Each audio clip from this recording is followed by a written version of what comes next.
my name's Angie Schick. I'm the program manager for the BCIC New Ventures Competition. Thanks for coming tonight. Seminar this week. Next week is on Tuesday instead of Wednesday, and it's a networking event.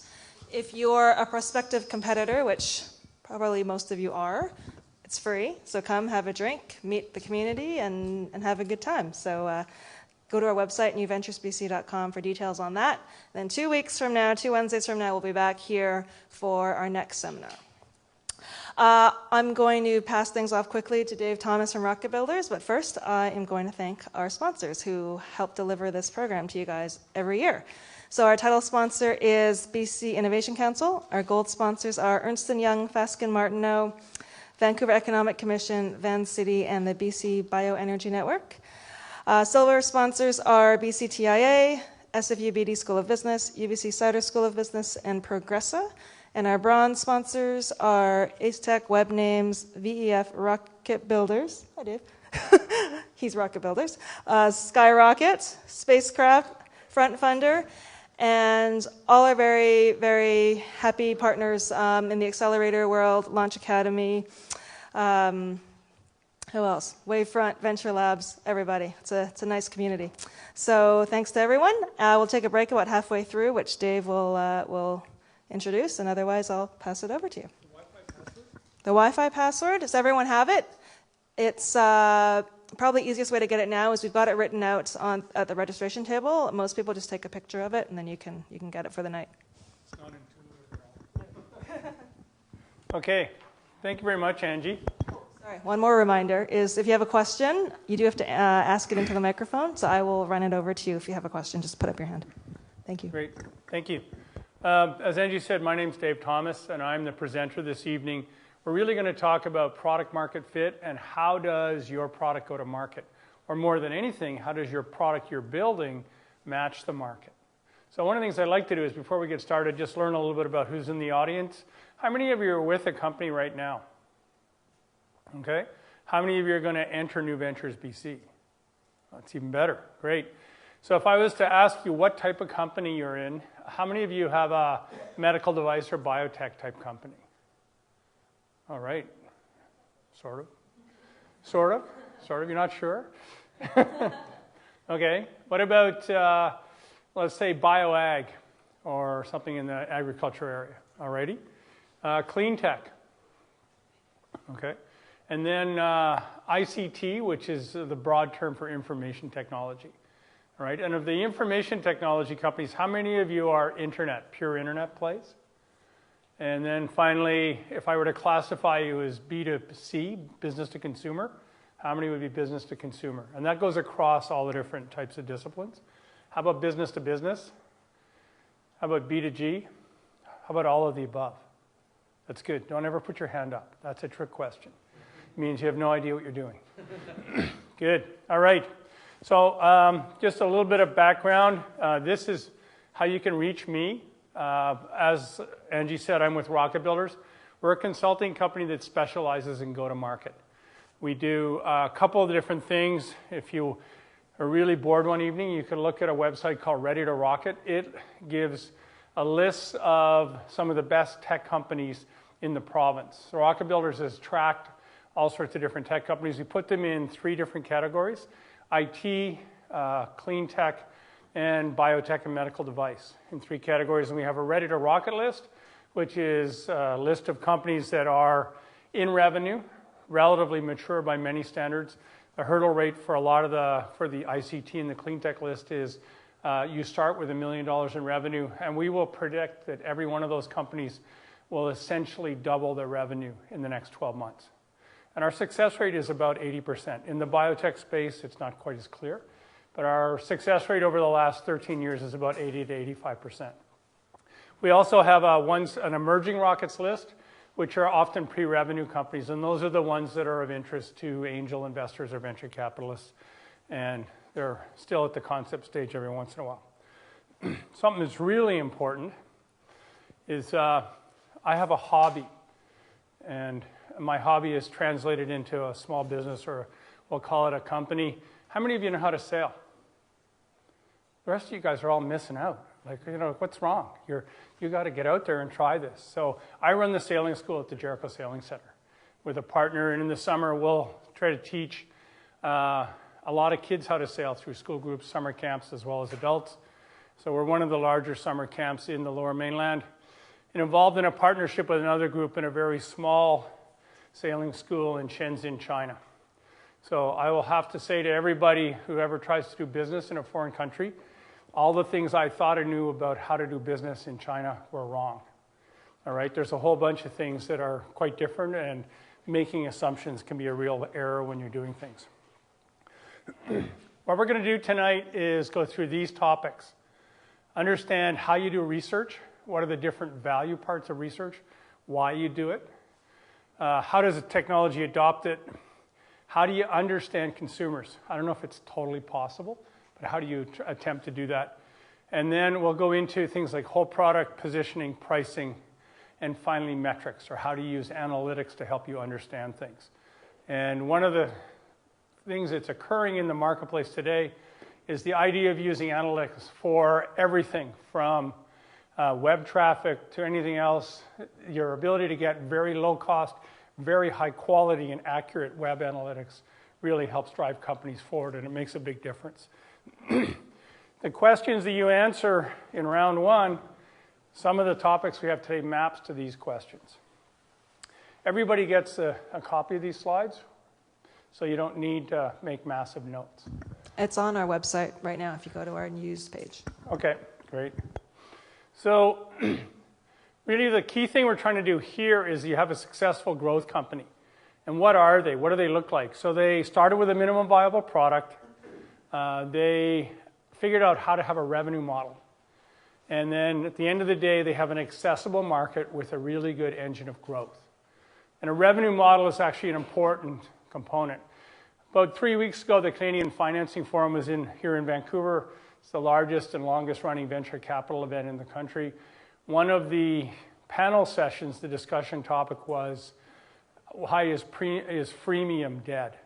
So the comment behind that is, if you go and give away a whole bunch of stuff at the beginning, your ability to then transition into a certain percentage will pay for what I'm giving for free. Once I have free, then I have a premium product. That model very, very seldom works anymore. So especially in the B2B world, you sell right out of the blocks, okay? You try to figure out the value right away. There's sort of a company called Hootsuite. All right, that's good. People are paying attention. When Hootsuite started, what did they do? Who can remember? I can remember back that far. But what was Hootsuite's thing at the very beginning? Yeah. Scheduling tweets? Yes. So one of the key things they did was they helped you schedule tweets and do social media on Twitter. So when they first came into the marketplace, social media was a relatively new phenomenon. Do you remember how many users Twitter had that year? I thought of the question in advance, so I got to look it up. But the answer is 5 million. So now Hootsuite does way more than just Twitter, but how many users are there on Twitter now? 280 million or something. So an engine of growth. That was amazing timing. So that's one of the key things. It's like, would you like to be in the newspaper business, or would you like to be Hootsuite? Like, it's pretty clear. One is got growth, the other is regressing. As well as being a big market, it's easier if things are progressing the way you want. So when I get started, one of the key things we like to do is do market research. And we'll sit down and say, I want to begin with the end in mind. I want to get a really good idea of what I want to know before I ever get started. I teach a couple of classes at Simon Fraser University. One of them is in Introduction to Innovation and Entrepreneurism. And as part of the class, I force all of them to go out and talk to somebody in the marketplace, usually a potential customer. And it's a big part of their grade. And it's astounding how much smarter they are when they come back after having talked to the customer. Find out what the customer needs and wants. It makes a huge difference. You can cruise the internet all day long, but in reality, going out and talking face-to-face is the key way to do it. So one of the things I'd like to do is I'll say, I want to do some research. I have an outline of what the results will look like. And I have a whole series of questions that go into getting those results. And then I'll say, how am I going to plan this? Am I going to spend money to do it? Am I going to post online surveys? Am I going to go to a trade show? When I go to a trade show, people walk by, and if I go to the correct trade show, maybe I'll get to talk to a whole bunch of people. Some of these things may cost money, so I have a number of options, and the key thing is that I'll do it multiple times. Every time I learn something, I may go and redo it. I may turn around and say, I'll do it a second time. Probably the most succinct way of saying it is in the words of Sam Walton. Whenever you get confused, go to the store, ask the customer. They have all the answers and all of the money. So one of the key things he is also quoted as saying is that people vote with their wallets. So it's really nice if somebody says, oh yeah, sounds nice, I'd like to do this. Will you pay for it? Is another really important question. It's like, was the great line at the Harvard Business School, will the dog eat the dog food? And will the dog pay you more money to make the dog than it costs you to make the dog food? In other words, not only will they eat it, but you can actually make money at it. So all those things are important.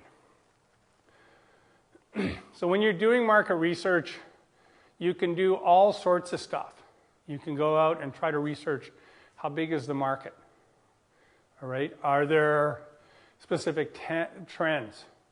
Are there segments? In other words, I can look around the room and let me say, I have one of the segments could be males versus females.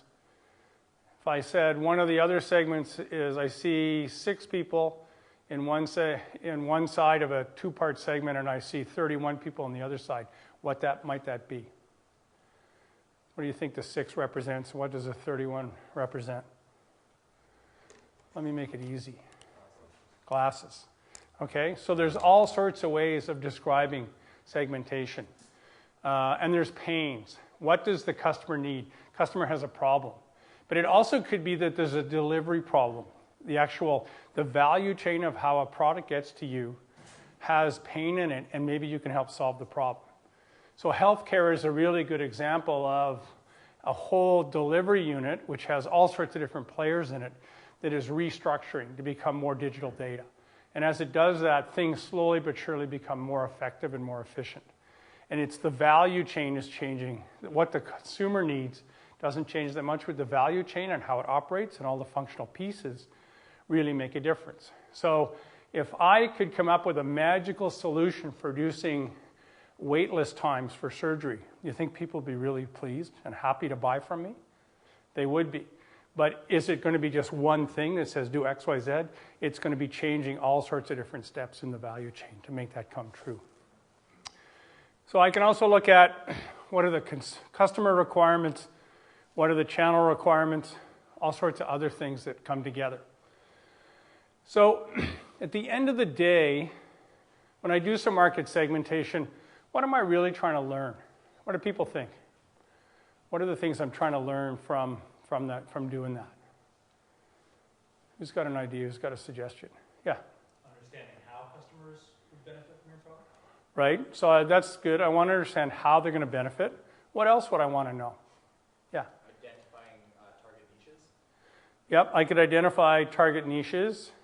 So, yep. Identifying the profitable niche. Right. So there can be some little markets where there's more margin or there's more profit than others. Yeah. If you have different product line, which product is suitable for which segment?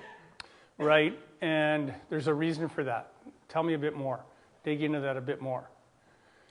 Well, if you are doing some sort of marketing activity and you're marketing a specific product, you want to ensure that you're marketing that product on the right channel for the segment that's going to buy it. Okay. To other parts, the other segments that aren't interested in whatsoever.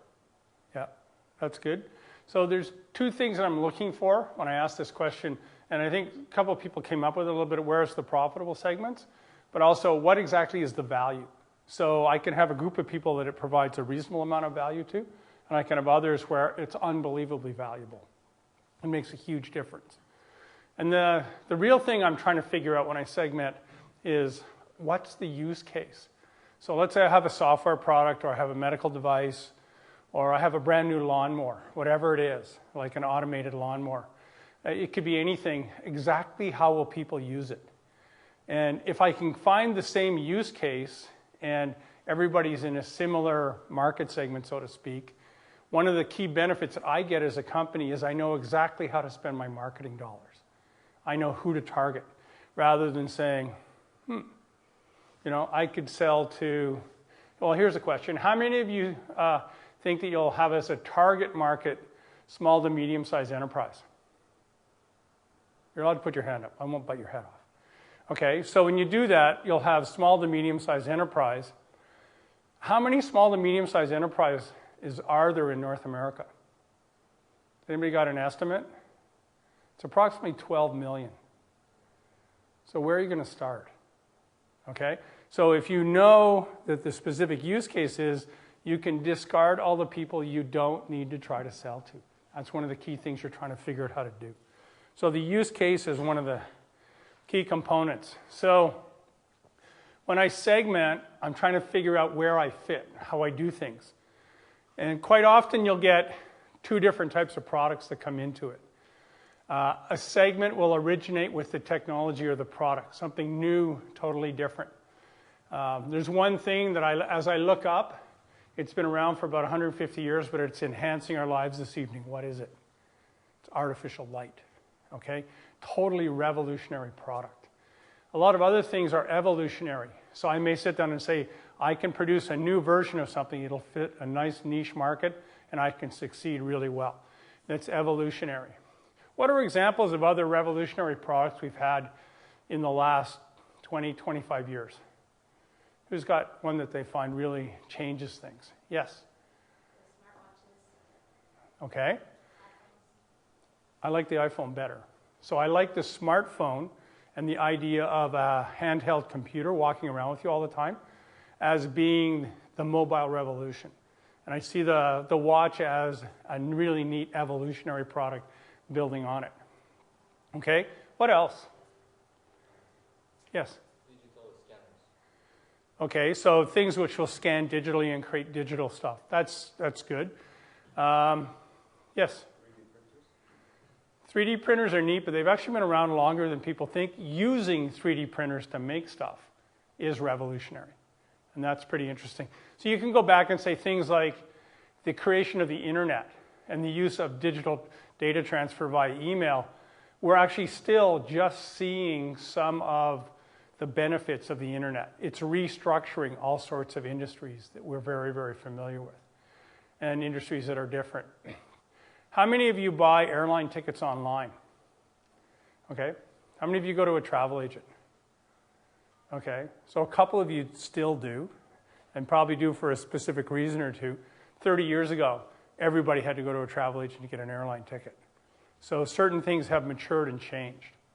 All right. That's just. How many of you buy books online? How about clothing? All right. How about furniture? Couple people. How about a car? There's one car you have to buy online. What car is it? Tesla. It's a Tesla. Yeah. So you're allowed to line up, but you have to order online. So it's different. It's illegal to buy a Tesla in 4 states in the United States. Which ones are they? New Jersey, Texas, a couple others. They're trying to protect the dealer industry because they think that doing things online will damage a lot of the jobs in the car dealerships. Fascinating, but true. So the government is trying to obstruct new technology. We've already talked a bit about this, but why do I segment?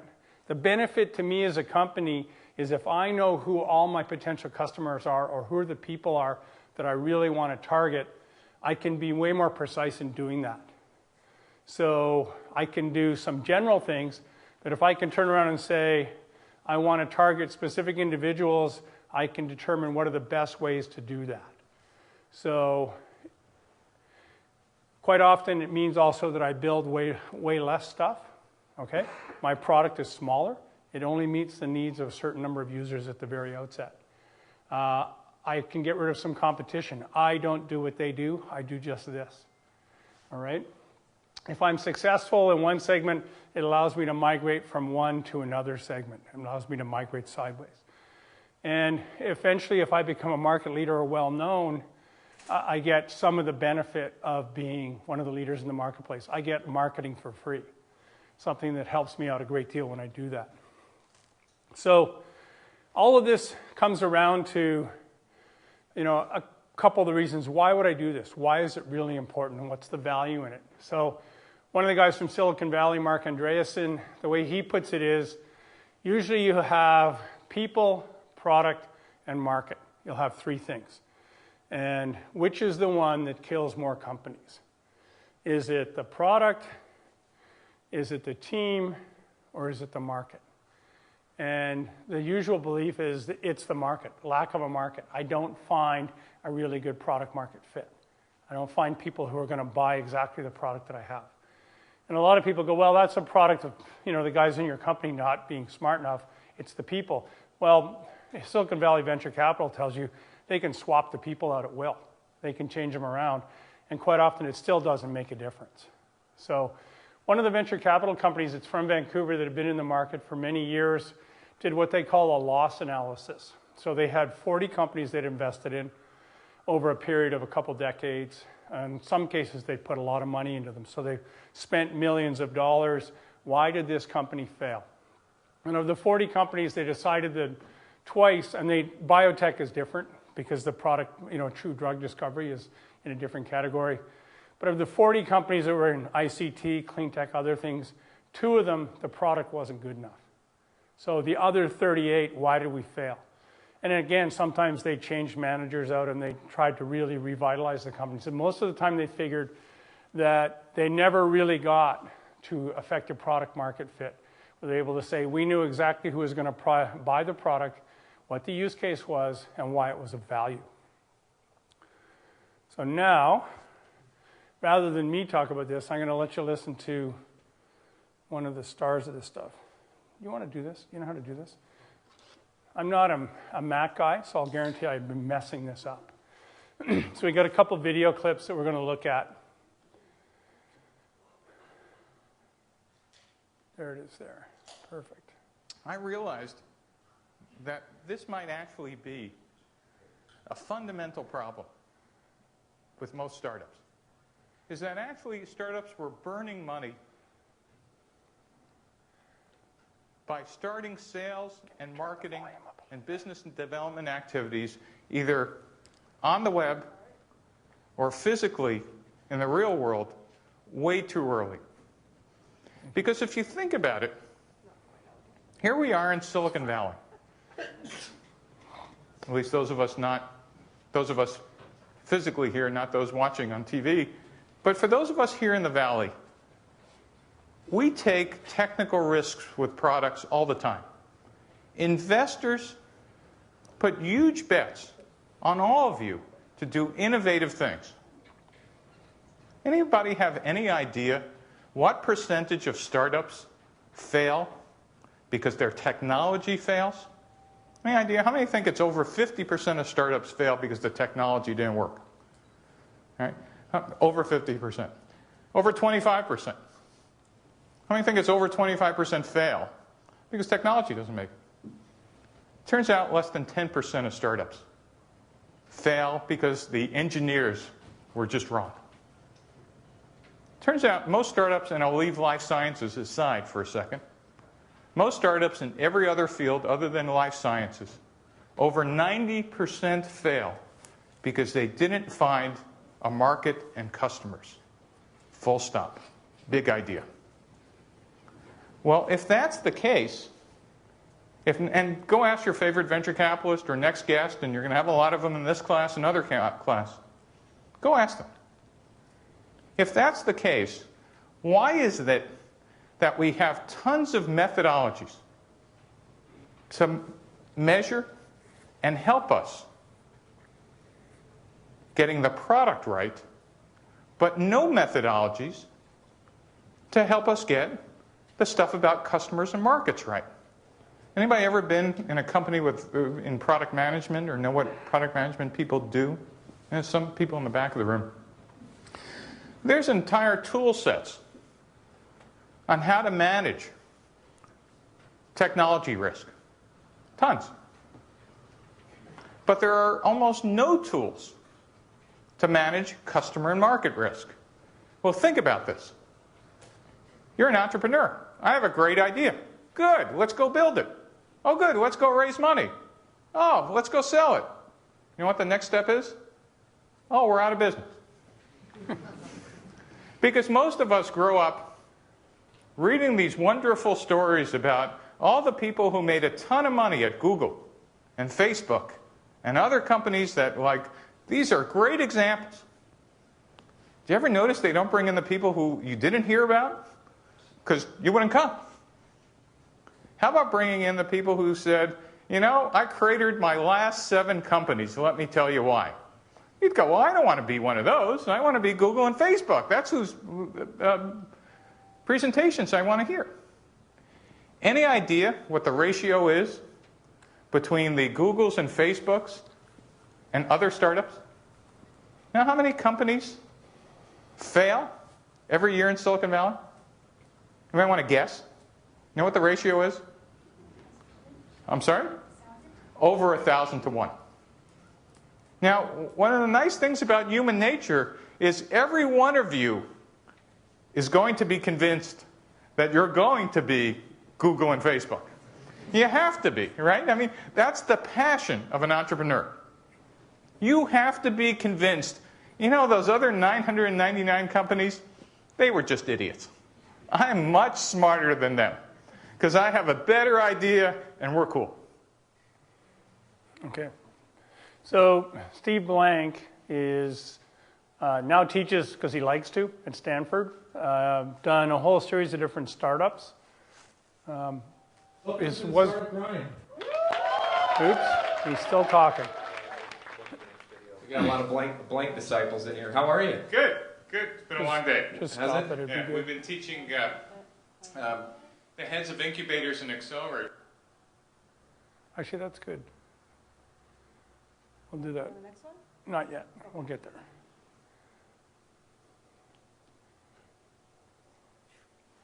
Alrighty. So one of the key things with Steve Blank is that, you know, he's been in the market a long time. He's one of the founders of Qualcomm.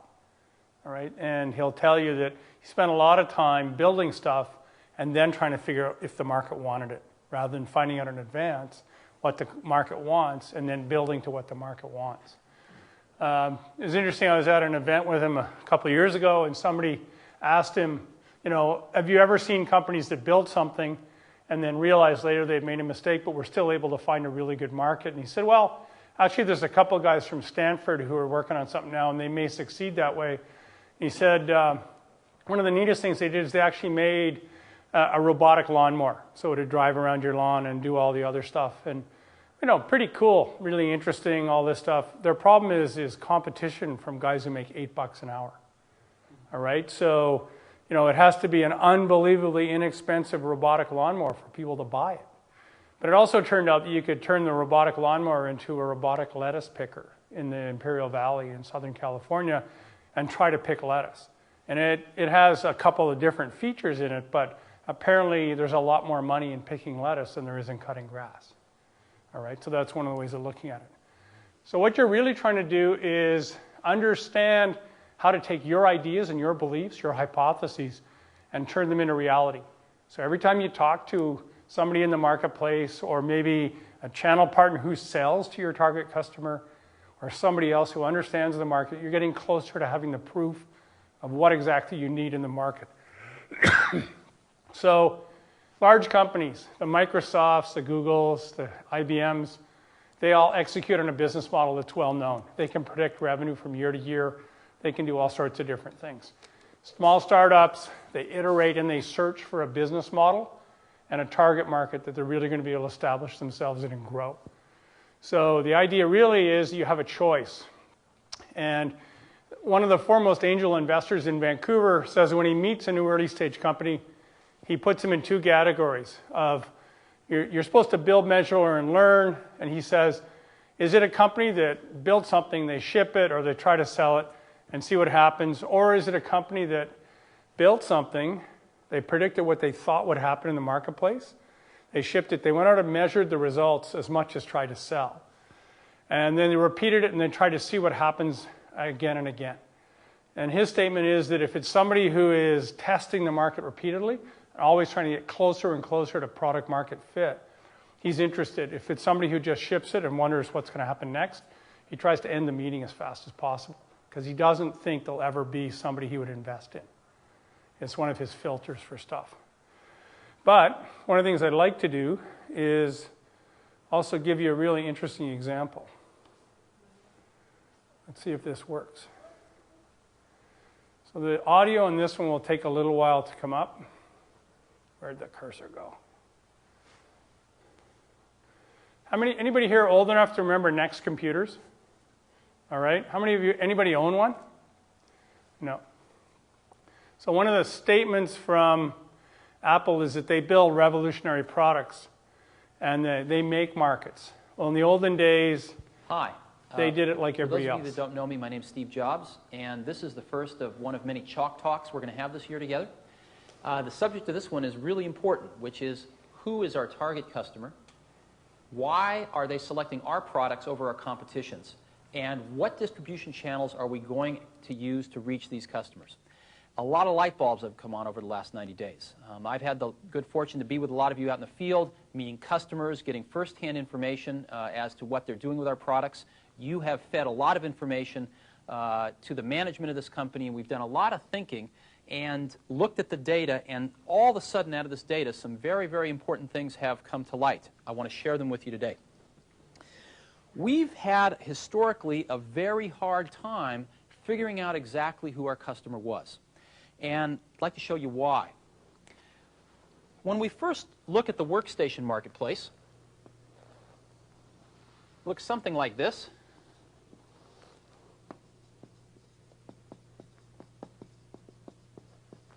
And the biggest player, as you know, in the workstation marketplace is Sun.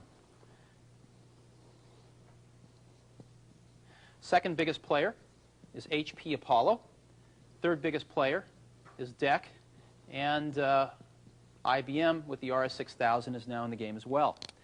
And then, outside the workstation marketplace, the very large market for PCs and Macintoshes, the traditional personal computer market. Now, we looked at the workstation marketplace and we said, wow, we have multitasking. We have great networking just like the workstations. We use Unix. We have a pretty good development environment. So we're a lot like these folks. But then again, these folks don't really care about user interface, or at least they haven't been able to execute on it if they do. They don't really have great third-party application software. And these are not machines for mere mortals. So we're not like them at all. And then we look at the PCs. And we do strive to get a suite of application software that allows us to be just like these folks. We do strive to attain ease of use and actually are easier to use than even a Macintosh today. So we're a lot like these folks. But then again, we have multitasking and networking that is an order of magnitude beyond what you can do with a PC today. So over the last year, we've oscillated back and forth between thinking that the PCs and the Macs were our competitors, and this is where we want it to be, or the workstations were our competitors, and this is where we want it to be. In essence, are we an easier-to-use workstation, or are we a more powerful PC? And had it not been for a revelation, if you will, 5 or 6 months ago, we probably would still be oscillating today. And what that revelation was that somebody turned up the power of our microscope a little bit, and we saw something very important. And what we saw was that the workstation marketplace is really not just one workstation marketplace, but two.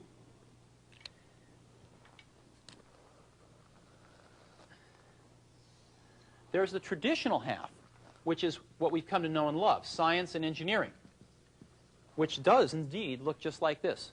But there's a new half emerging, which we're calling the professional half.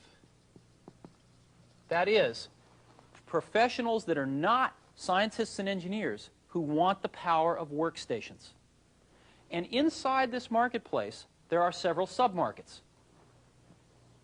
Publishing, the high end of the publishing market, tech pubs.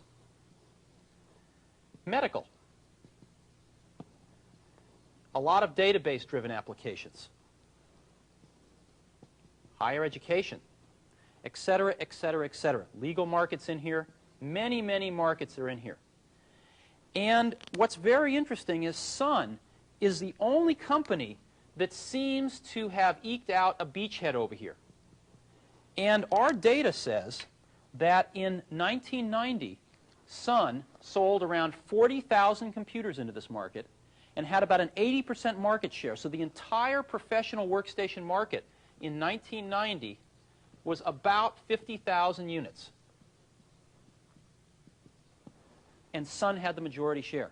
That's why we didn't see it before. It was such a small blip compared to the workstation marketplace or, of course, the PC marketplace that it did not show up on our radar screen. But we've seen it now, and it's good that we have because this is a marketplace that we can dominate, and it's a marketplace that's going to be very large. The market research data that we have and also our gut feelings from many, many years in the industry say that this marketplace in 91 is going to grow to about 100,000 units in size. It's going to double this year. And next year in 92, it's going to triple to about 300,000 units. That is a substantial marketplace. What is also exciting about this marketplace is that 100% of our volume goes in here. In other words, if we could ship 50,000 computers into all these markets this year, we would have a 50% market share of one of the fastest growing segments of the entire computer industry. Now, let's examine why this thing is going to grow. What is going to cause this thing to grow from 50 to 100,000 to 300,000 units? Clearly, it is not these people deciding to stop being engineers and go to business school and reemerge over here. That's not how it's going to grow. It's going to grow from two factors. Number one, these folks moving in. PCs and Mac owners deciding that they need more sophisticated networking, more sophisticated development environments, etc., deciding they need to step up to workstations. And one other class of users. There's a lot of people now using 3270 terminals or terminal emulators hooked up to a mainframe for database-driven applications. More and more, they are deciding to move their applications onto a powerful desktop workstation connected via networking to the mainframe so that they can get the application out of the mainframe and onto the desktop for more.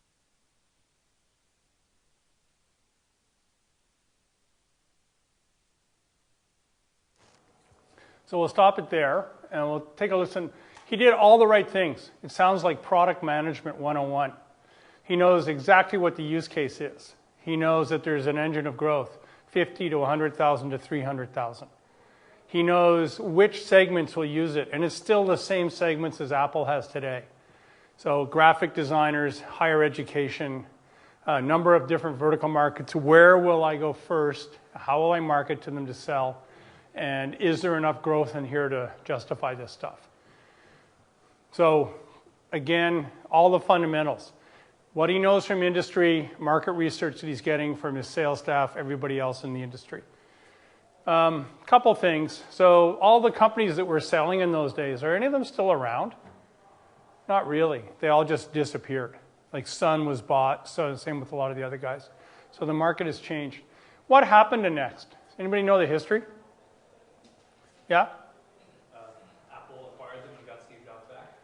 Yeah, so Next was venture funded. And as you can imagine, Steve probably spent money pretty well, right? So the VCs after a while were, this is going okay. Let's figure out what we can do. And so Next was sold to Apple for over $400 million, and the VCs got all the cash. And Steve Jobs got 25% of the shares of Apple. It's a pretty good deal, right? And then he became the CEO again, and he'd already left, and he came back. But Next was acquired for one thing. What was it? Nice piece of hardware. They had actually built the operating system that became the operating system on the Macintosh and the original version of the operating system here. So the one key thing they made became very attractive to Apple when it tried to regenerate itself and change what it was in the marketplace. So there's another one here we won't look at now. I may use it as a collector when we have the break. But there's a couple of different things that are important.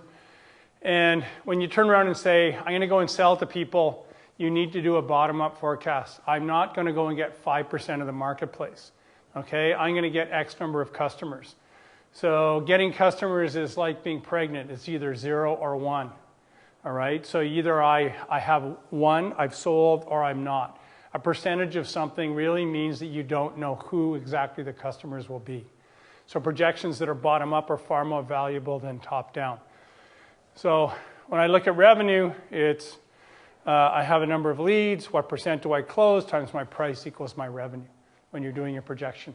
And if you know what your leads are and where they come from, you can make this projection with a lot more certainty and a lot more accuracy. What else do we know? As I said before, top-down is important because it tells you it's worth going there. So if it's a $1 billion market, that's good, but you still need to have the bottom-up to say, where will I go? Okay, so I could have a theoretical market or a big addressable market. I could sell to all of SME in North America, all the small, medium-sized enterprises, but I have a specific target market, and I know that they like to buy this once every X number of years. So therefore, I know what the market demand is, and I can have a much better idea of how much I might sell when I'm trying to understand the marketplace. Another way of looking at it is, in the bottom up, is if I'm sending or selling in the B2B world, what's the available budget? So if I'm selling software to run a large company, so let's say I was trying to sell something that competed with SAP, they update that product once every 4 or 6 years. So what's the available budget? You know, I know that although $100 million may be spent every year, if it's a 4-year cycle, it's really $25 million. Okay, that's what's spent annually. How much can I reach? How many will even pay attention to me?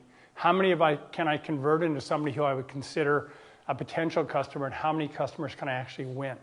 I can cascade down all the different steps in terms of understanding things. So if I'm trying to do some forecasting and understand, you know, I've done my market research, I could go top down or I can go through this, or I could go bottom up.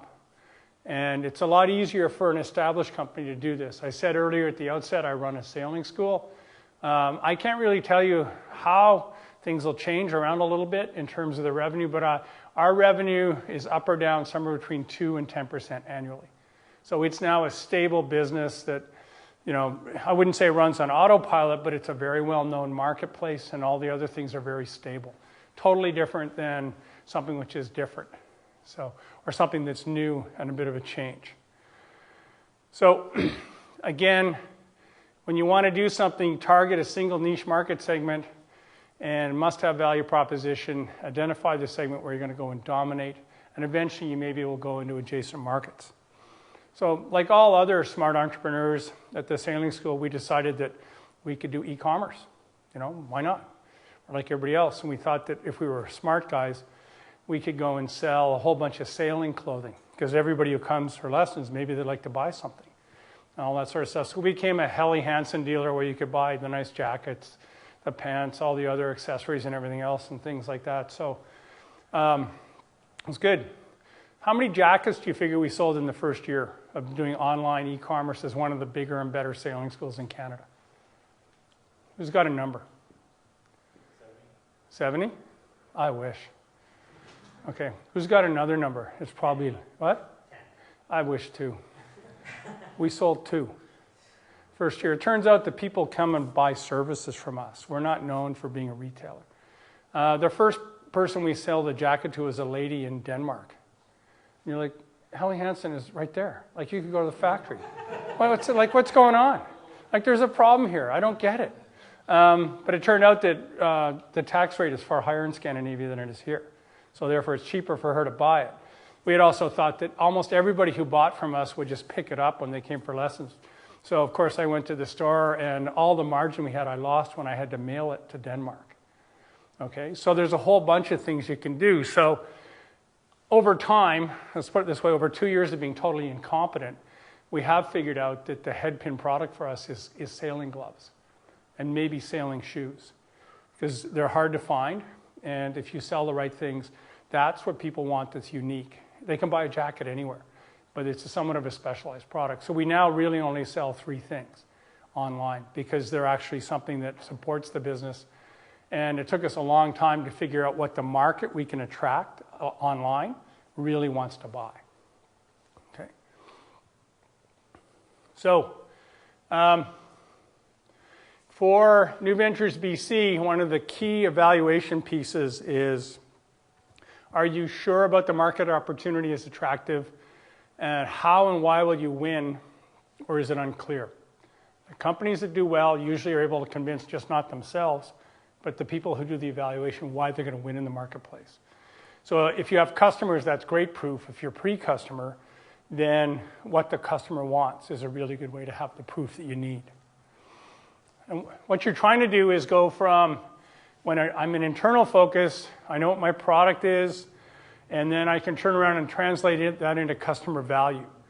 When I'm building from what I think, I'll build in a huge number of features. But at the end of the day, I may end up finding out what are the differentiated features the customers I'm going to sell to at the beginning really want. They don't want 30 of them, they want these 5. And that really helps me to go from being reactive to knowing who my headpin segment is, and going from fluctuating all over the place to having really reliable customers that I can start with and meet their needs. One of the key things you want to do. Also, a couple of slides quickly about how do I do actual research. Secondary research is great, but if you spend all your time reading stuff on the internet, it's not the same as doing face-to-face. Face-to-face is really valuable. It makes a difference. So going out and talking to the customer, it takes a lot more time. It can cost stuff, and it is slower. It's targeted, but the information you get from individuals, especially a lead user, is really positive. Again, you could say you can have qualitative. Quite often there's quantitative or qualitative. You can do surveys on the internet and get a whole bunch of data, and you can do statistics from them. But you could also go and target very important people, or people you think are really important in the marketplace, and they can tell you a few things. So one of the things Rocket Builders has done is done some market research on behalf of companies, and we had one person who worked with us for a number of years who was excellent at doing phone interviews. Used to be a travel agent, and he could get a C-level executive on the phone and say, I've got 2 minutes worth of questions, and he'd be able to talk to the guy for 20 minutes. He was excellent at it. What he could learn in that phone conversation quite often was dramatically important to the company that he was doing the research for, because it's someone who's pivotal in an industry and can help them figure stuff out. So I've been a few things. I've talked about market research. I want to talk about technology adoption. I'm going to go a lot quicker with this stuff. Some of these segments will be a bit shorter. Before we get into this, are there any questions about research? Anything else? Yes? Is there any advantage for the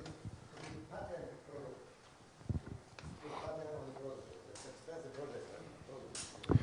Yeah, so I think the question was, is there an advantage to having a patent for your product? And I'll answer it 2 ways. So when you're a consumer, do you care if the product is patented? No. So the consumer doesn't. It doesn't matter to them. But it does matter if you try to sell your company or you get really big and others try to copy you. Yeah, so it helps you later in the game. At the beginning, it doesn't mean anything. So having a patent is nice, but the customer just cares, does it work? Does it meet my needs and does it work? The patent comes later. So researching to make sure that you can patent is valuable, but I don't think that applies very much to the software market. I would not patent software, because you're essentially saying, here's my algorithm. Go and spend the next 6 months with the computer figuring out how to get a slightly different algorithm that gives you the same answer, and you're showing the guy how to copy your business. Yes? Yeah, I'm just wondering, if you're kind of starting up and you have a big idea, but it needs a lot of it's a big with a lot of technology and stuff like that, and maybe you don't have all the ability to actually make any prototype initially, and how do you share the idea with your potential customers in a way that is appealing, even though there isn't much of a proof of concept yet or anything like that? Yeah, I think one of the things you should do is, well, maybe I'll ask you another question. Tell me what it's going to do. Okay, well, my idea is mostly automotive, so right. It's with automotive hybrid technology, and so I'm like I said, I'm still right. I need time to develop that, right, and so a lot of money. One of the suggestions I often have for a company like this is go and find 3 or 4 or 5 people who are in the automotive industry that you Right. trust. Put together a little bit of an advisory board of people who have knowledge and you also Okay. trust them. Maybe they're old enough like me, they're not going to copy your idea, Right. they're done doing that stuff, Okay. whatever else it is. So, and then get this advisory board and then continually bounce your idea off them, and as it matures, they can help you iterate it and move it forward. Cool. I wouldn't go to everybody because who cares about everybody's opinion? Find Right. 5 experts and you combine their opinions into some really good positive feedback. I see. Okay. Thank Okay? you. Yeah. Yeah. I don't quite agree with your point about the patent, and I don't have a patentable product. But if I saw something and I saw that it had a patent, like some sort of plastic product or something, I would say, oh, okay, this company spent years plus a significant amount of money into research and having it essentially audited by a third party, that it is actually, someone has never come up with this before. So it gives me, like, it wasn't built in my neighbor's garage. So I'm not saying that I would buy it over the next, but it does give me some level of, there was some money and time and effort put into this design. Okay, So no, I can see your point of view. So really another good question is, how many of you like buying pharmaceuticals over the internet? Anybody do that? No. Because we want to go and get them from the doctor. Then we know it's the real thing. So in some markets, knowing that it is a very valid product, maybe it's patented, maybe it's passed regulatory hurdles and is certified, is very important to us. So that is definitely a valid point. Good. I'm just going to move on and go into technology stuff. A couple things in adoption is understanding of customers' requirements. Why do they buy? What's in it for them? Something that's really important. And if you're trying to figure out the technology adoption is, what's your timing? And how and when do I execute marketing activities? Who here sells into this education market? Are anybody here going to sell into the education market? What's the buying season for higher ed? April, May. April and May. Why? Why is it different than the enterprise market? The fiscal year ends in July. Nothing to do with fiscal year. You could move your fiscal year to January 30th, and it wouldn't matter. You could put it anywhere you want it. What's the annual cycle for a higher education or university? What happens on September 1st? 2nd, 3rd? All these students show up. Are they interested in talking to a vendor? Forget it. They're busy. Their buying cycle, you're right, is into spring, and they install and test in the summer. And they don't even want to talk to anybody in the fall, which is the buying cycle for enterprise. They're trying to set their budgets because their fiscal year is an annual cycle. Education is different. So understanding the buying cycle and how they adopt technology is really an important thing in your target industry. So you're an ag, is that right? Is it a farm type product or anything like that? No, it's a product that's sold to other manufacturers to incorporate in their product. So. Okay, so you're more in the OEM component. So if you're trying to target farmers, wintertime's a great time, especially when it's doing something. Don't run around in the spring, or don't run around in the early fall trying to talk to the guys. They're busy. Okay, it's just a reality that way. So there's one thing that's really important in any aspect of business today is the internet. So I think some of you with clean tech or with medical device or whatever other type of companies, you must have an internet presence to succeed in almost any fashion. I think it's only sort of agencies that are in Washington, D.C. with 3-letter acronyms that have no website, okay? And they're kind of spooky. So those are the only people who hide. Everybody else has an internet presence. And what you'll get is all sorts of people do research on the internet before they ever actually start in and talk to your company. It used to be 30 years ago that the phone would ring and it was people doing market research. They're trying to figure out if you're doing stuff. You're at the beginning of the buying process 30 years ago. Now, they're already partway through the buying process before they ever let you know that they're interested in your product. So if you're not findable on the internet, you're going to miss out on all sorts of different stuff. What's the difference between Best Buy and Future Shop? They're all Vancouverites, or mostly Vancouverites. What's the difference? Other than the fact that Future Shop's closing. Sorry. Yeah, What did that mean, though? What was the difference? Right. So Future Shop had commission salespeople. So the sales behavior was different. What are the differences? They're more aggressive.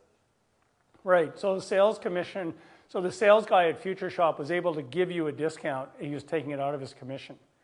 But he would always ask one question at the beginning. What was that? Are you going to buy today? If you weren't going to buy today, you were there for the free education.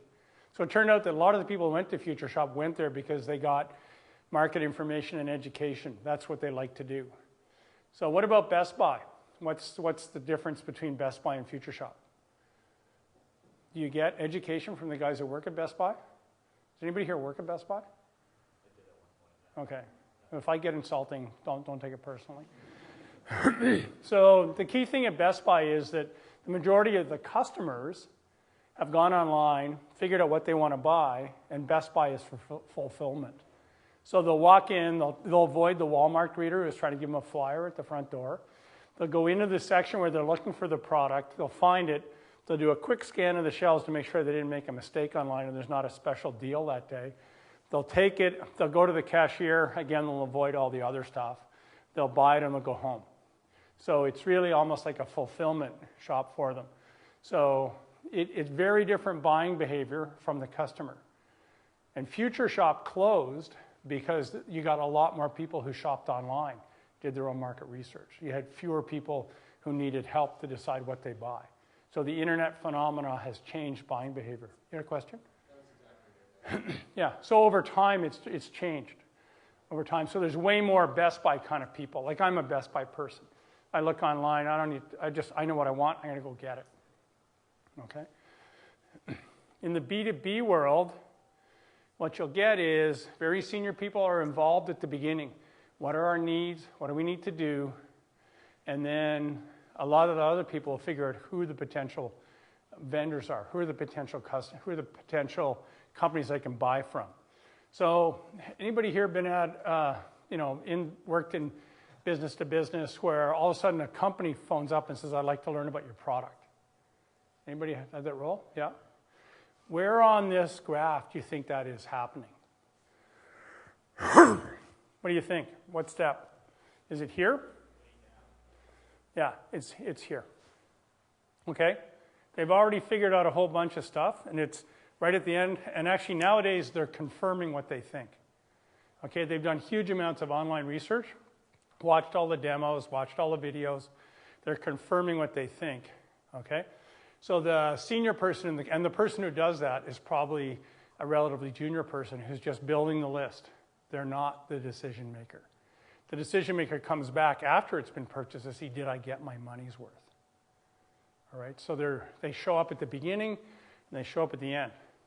All right, so there's the buying behavior, and on the internet is really important.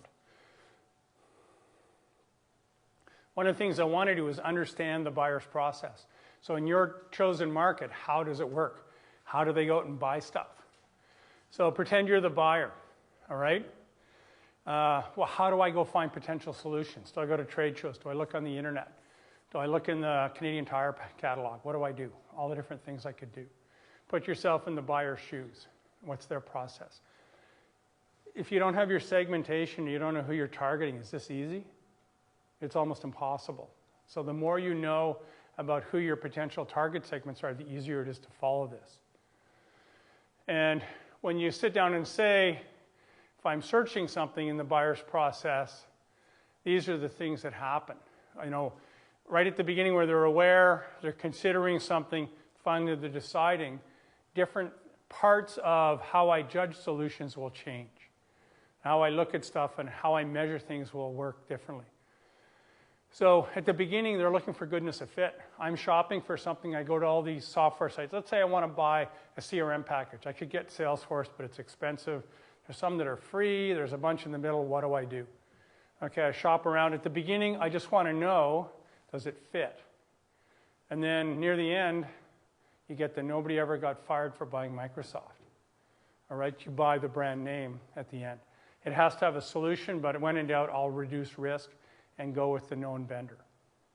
Okay, so these are all normal things that happen in buying. all over the place in the marketplace. One final thing for those that are in business to business, how many people are involved in the buying process? Even small companies, it's a fair number. Big ones, it's lots. So this is a government or a not-for-profit. Do you think those numbers go up or down? Up, big time. Okay? You'll spend hours and hours going around in a circle. Okay, so if you know you're going to end up dealing with a whole bunch of people and you're trying to figure out sort of what category people are in, you go, who's the user? All right? So if you're selling a brand new POS system to Tim Hortons, you think that the cashiers who hand out the coffee and the donuts have a say in this stuff? They're the user, but the other people are important. So there's the influencers, the buyers, the decider, and the gatekeepers. Quite often, you'll have the CFO is the buyer, the CIO is a gatekeeper, and the line of business manager is a very strong influencer. I need this for my business to be stronger and for my line of business to work better inside this company. If you ever get on a conference call with a whole bunch of people from a company and you'll have 6 or 7 people on the phone, how do you figure out who the buyer is? Who's the decision maker? Okay, one of the best things to do is try to figure out, sorry, go ahead. I would ask, when are you going to purchase this? Or when is the purchasing timeline? And usually the person who answers that is the buyer. Yeah, it probably is the buyer. The other 2 things you do is you always ask for all the names and never go on a conference call like that by yourself. The other person on the phone listening with you is spending all their time on LinkedIn looking at all the profiles, trying to figure out who's who and who the senior person is. And you'll have all sorts of chatter back and forth, and all of a sudden somebody who hasn't said anything for half an hour will start to speak, and all the other guys will go silent. That's the decision maker. Okay, that's the boss, and you can tell right away. He'll ask a question and make a statement, and if you can ask him that question, and if he answers it, you're lucky. Right? So that's a good way of looking at it. Okay, all these things are part of the process. So I'm now going to move into some of the dynamics of, we've done a market research, we've tried to figure out how the buying process is going to work. I'm going to go now into how to actually market the product. And we'll do 1 or 2 segments for about 10 or 15 minutes, and then we'll take a break. So before I leave the buying process, are there any other questions? Anything else that people wanted to talk a bit about? Yes? Hold on a second, you have a question. I'll get you the mic.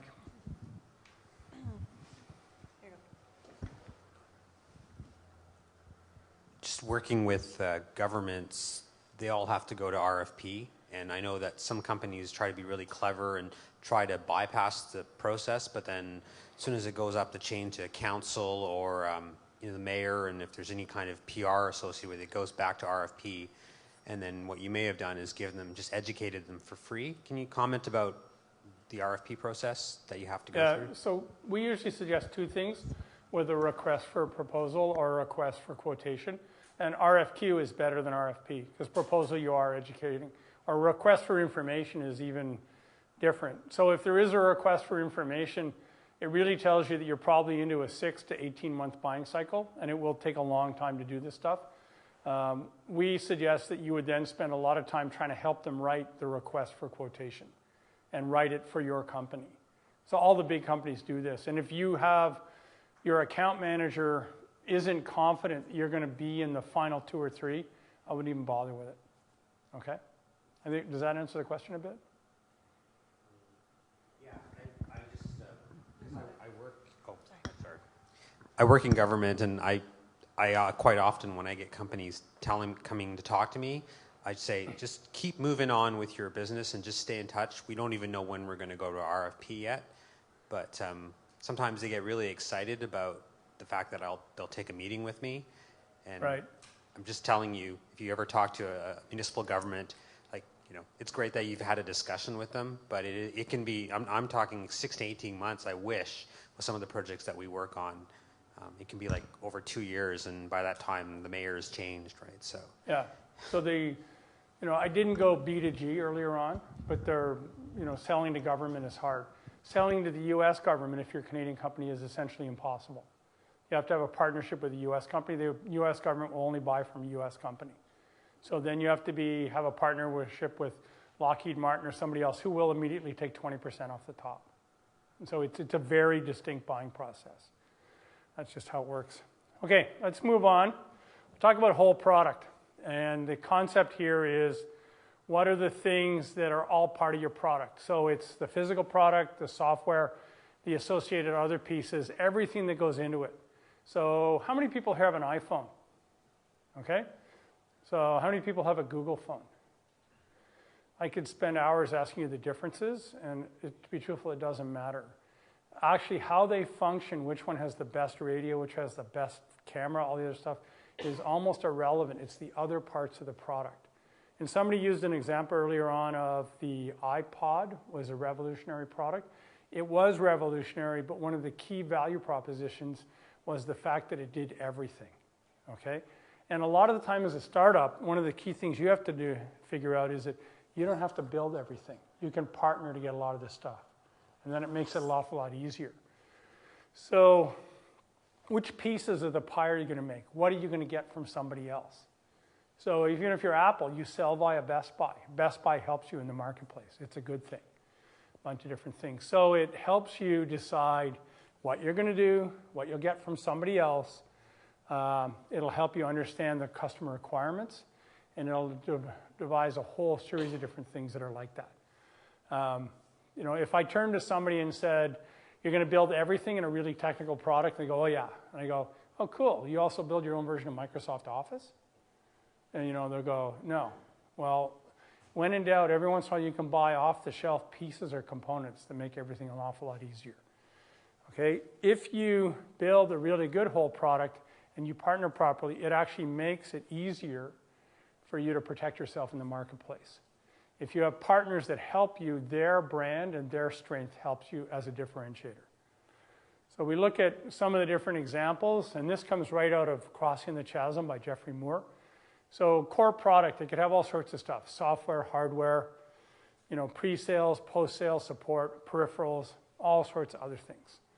So years ago, I worked for a UBC spinoff, and we made this amazing really neat piece of hardware that sprayed coatings. It made very, very high quality coatings, and one of our target markets was aerospace. And the CEO of the company, we decided we would spend years trying to sell to Rolls-Royce, and we sold a demo unit to Rolls-Royce, and we knew that they got phenomenal coatings.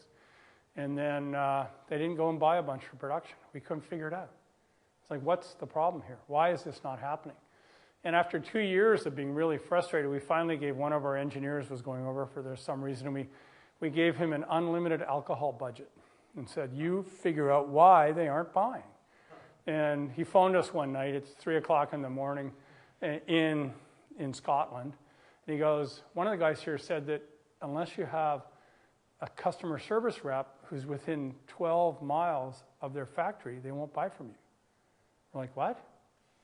So we hired a guy, moved him in a month later, and we got a purchase order. But they don't have to tell you that, right? So it's just and it was all sales and service. That's what they were mostly concerned about. They knew the equipment would work, but they had to have all the pieces that are there. So it's important to look at it that way. Okay, very famous case study. What's the Canadian equivalent of Dunkin' Donuts?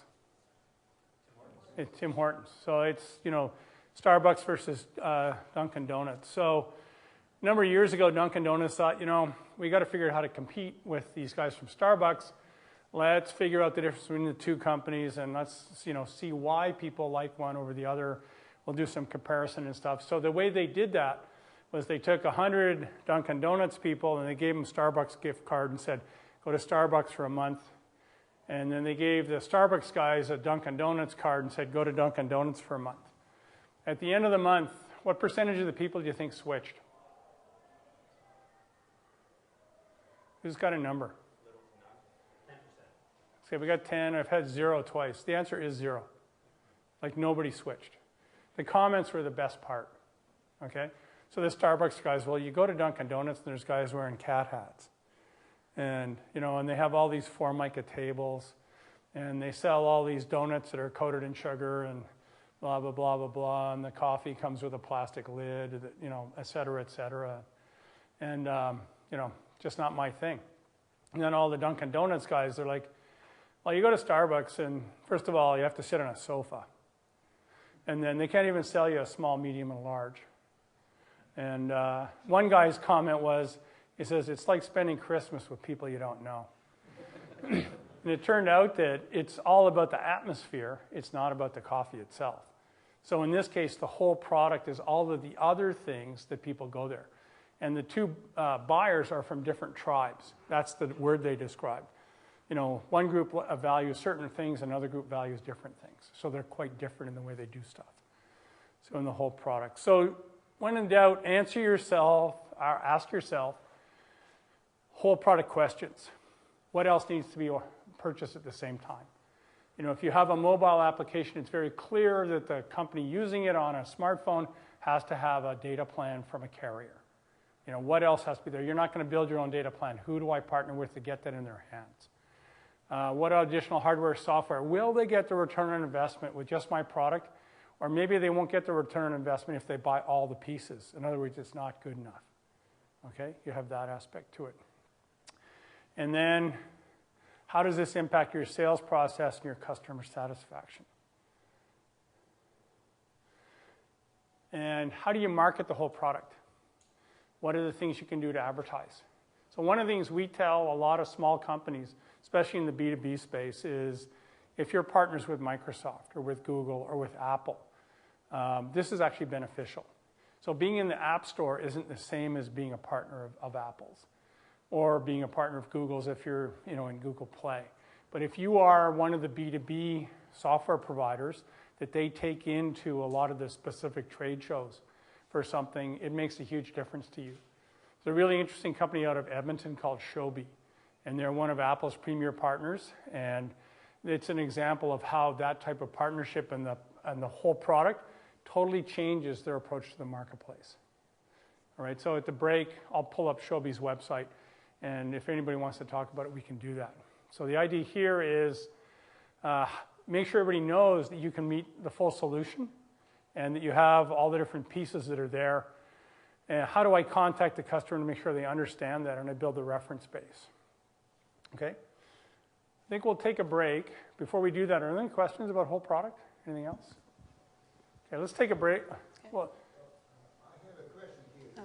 If anybody have here some money in partnership to go with me, my product here.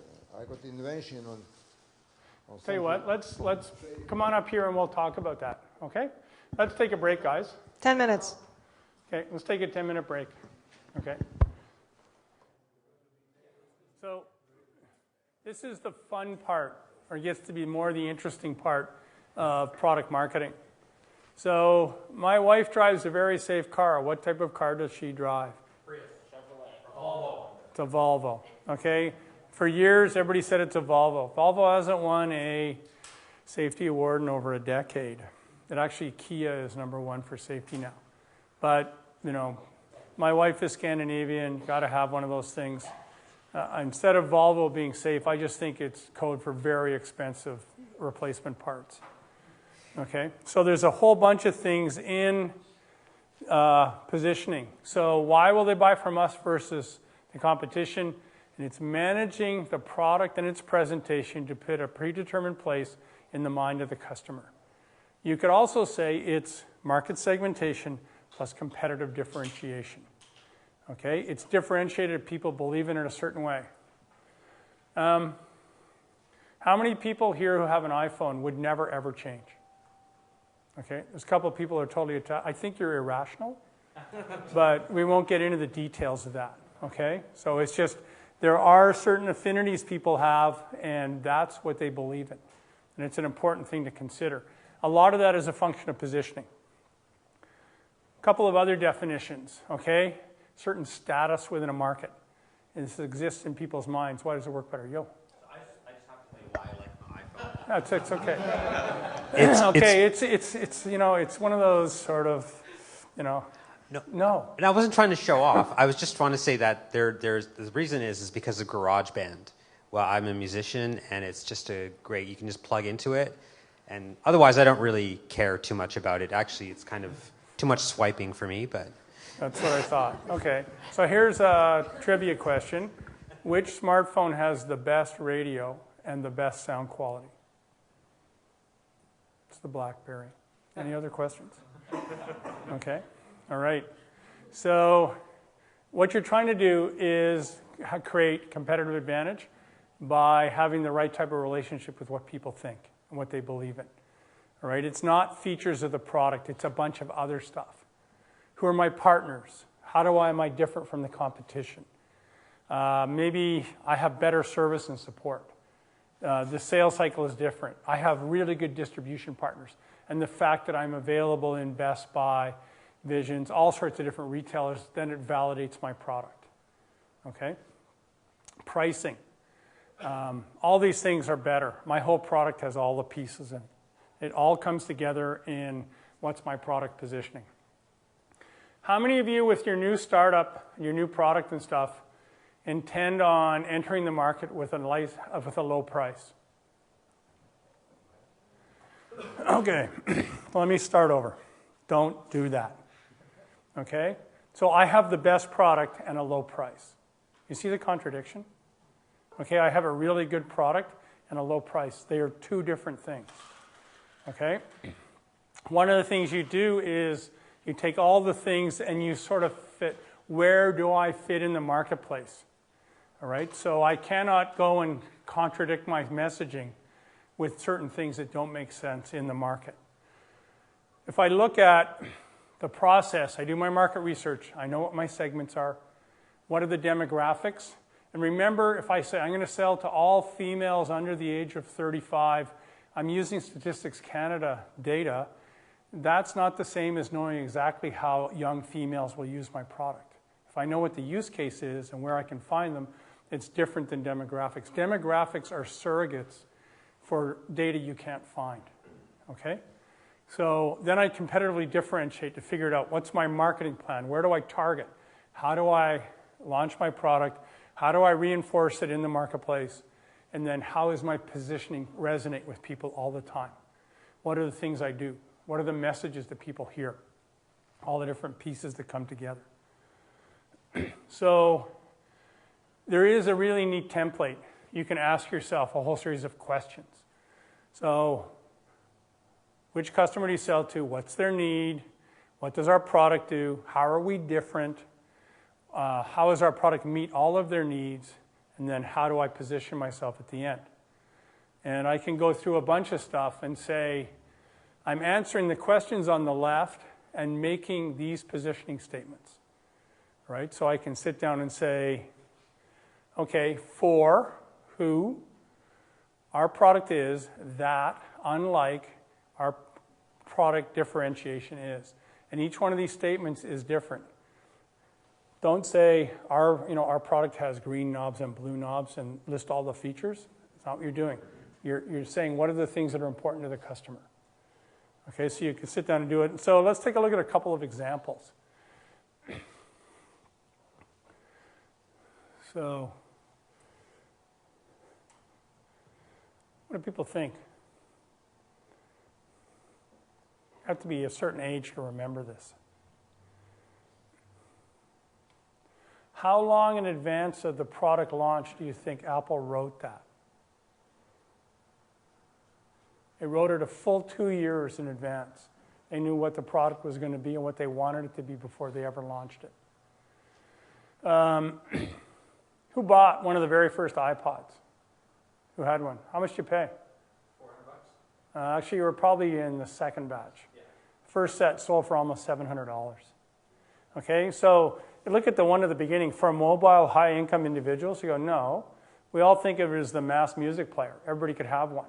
It turned out at the beginning they were selling them to the same people that bought BlackBerries because not everybody had enough money and they couldn't make millions of them at the same time. Okay, remember Steve Jobs was excited when he was selling into a market with 300 million computers will be bought next year. iPhone 6, how many did they sell in the first weekend? Okay, it's 10 or 20 million. It's a massive number.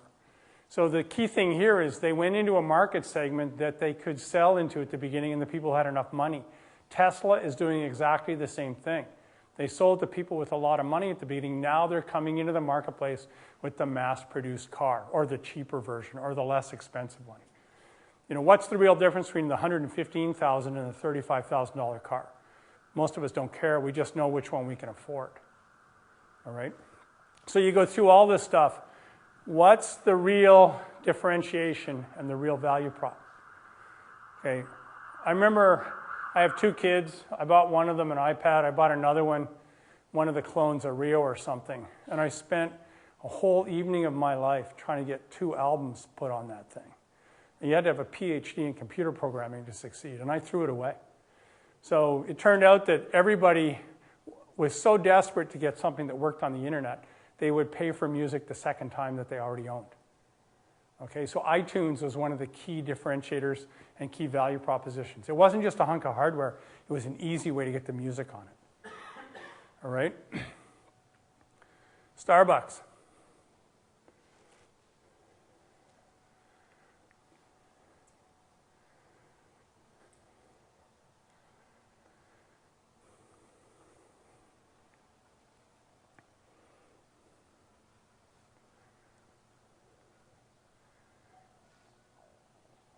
The that statement is almost nauseous, but that's, So it's like that adds to the quality of coffee drinkers' lives.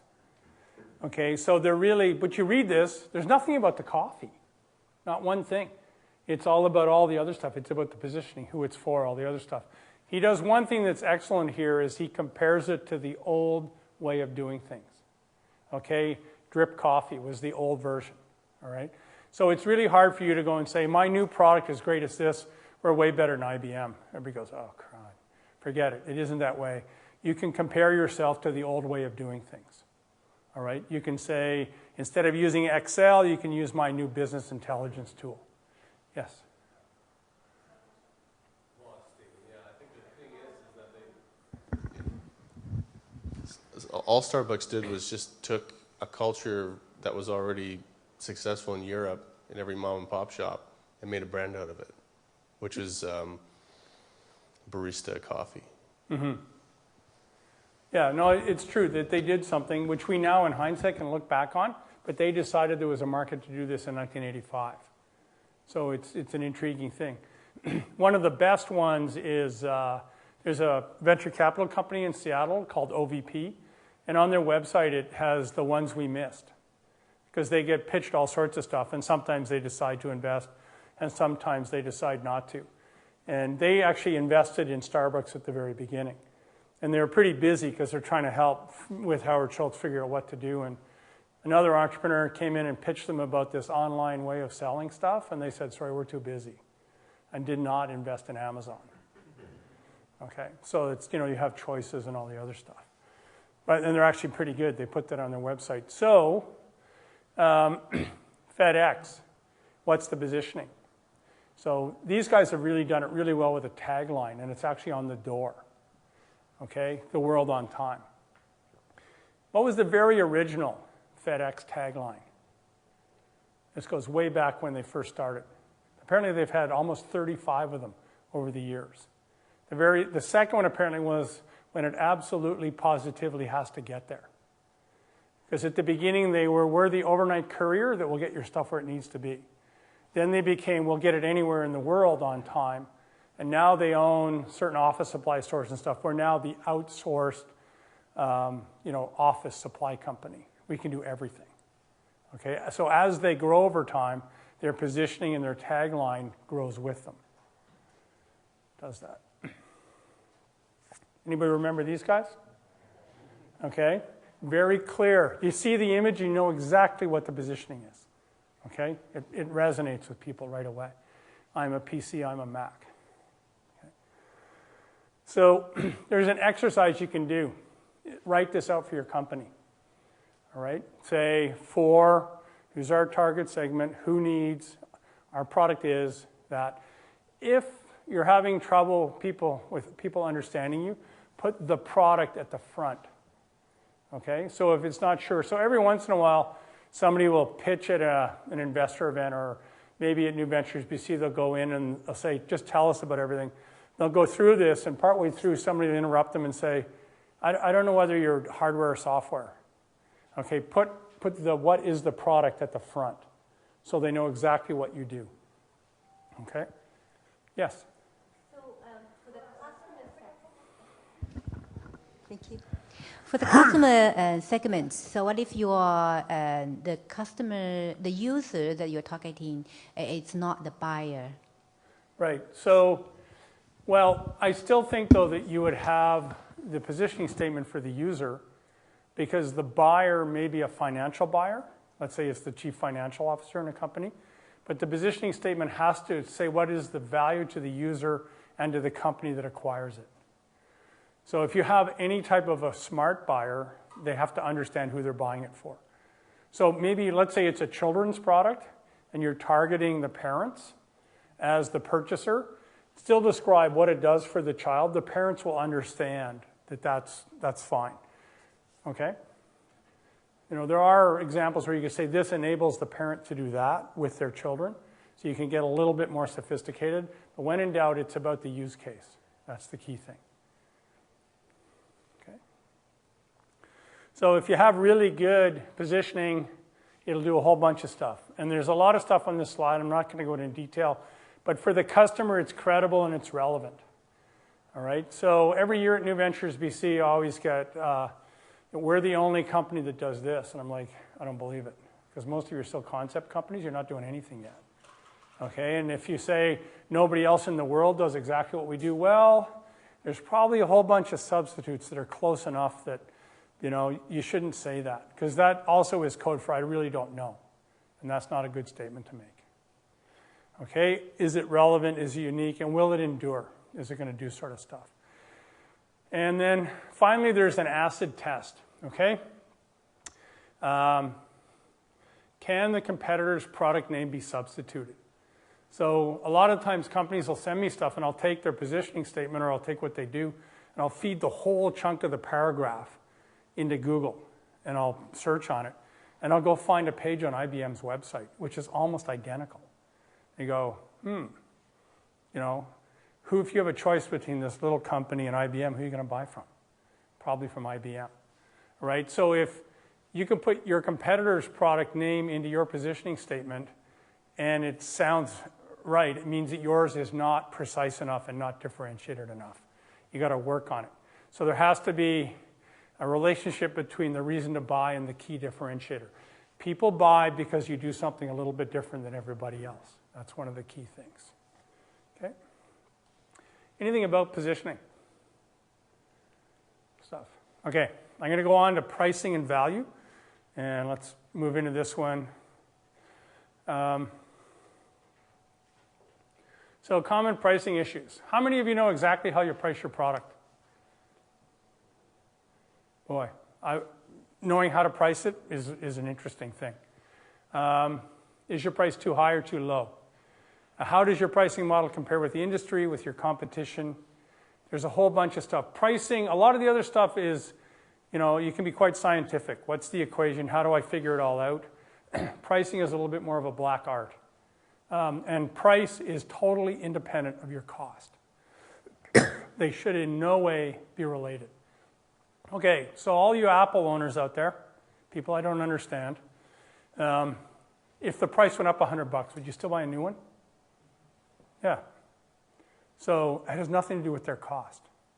Okay? So the reality is that a lot of it is just the thing that you do. When you want to go into the marketplace, you do not enter with a low price. You enter with the real price. Maybe you offer promotional pricing. Okay, I'll give you 3 months for free. I'll give you I'll give you 6 for the price of 3. Because you never get to reset your price. Okay? You get to set it once.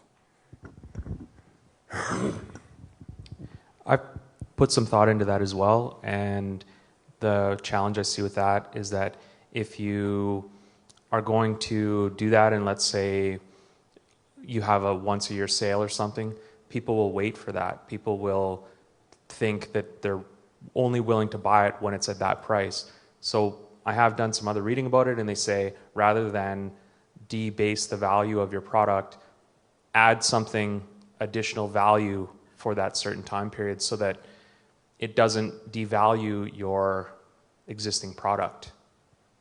Right, so I'll agree with that. Because otherwise people will just get used to only paying the low price. So one of the things I said with promotional pricing is at the beginning, you may offer somebody who's a very initial buyer 6 months for the price of 3. So what you're really saying is everybody, especially with software, wants to try to buy.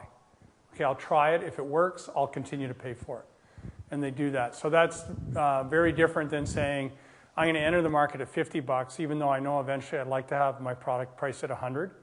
I just think, no, it's put it in at 100, but give everybody half off, which is 50 for the first 3 months. That's what I'm saying. Okay, so I think we're on the same wavelength. It's just different ways of enunciating it. Okay, and you're right. If you have only pricing, which is once a year you get a discount, people wait until then. How many of you wait to buy stuff for yourself for the Boxing Day week sales? Okay, some of us do because we think we're getting a deal. Whether we are or not, who knows?